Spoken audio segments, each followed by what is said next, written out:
የሚጋቡት ሰዎች የቆርቆሮ ቀለበት ቢያደርጉ ምንድነው ችግሩ? ምን ችግር አለ? ጠቅለል አድርጎ በደንብ አድርጎ በብርጭቆ ወረቀትም በምናምን በጋራጅ አለስልሶ ሰው የብርጭቆ ወረቀት የማያደርግ የቆርቆሮ ቀለበት የማያደርግ ምን ችግር አለ?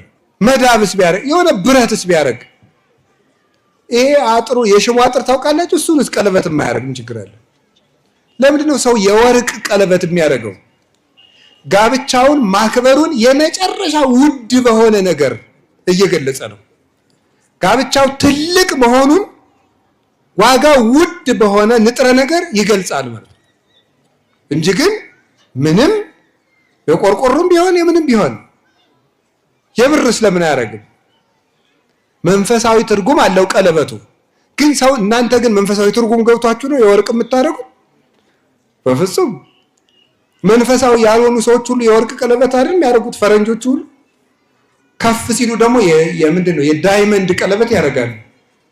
የአልማዝ ቀለበት፣ የእንቁ ቀለበት ያደርጋሉ። ለምንድን ነው ሲባል ዋጋው ውድ የሆነ ነገር ምንድነው? እቃው ጥሩ ነው። እቃው ይከበራል፣ ተከብሮ ይቀመጣል።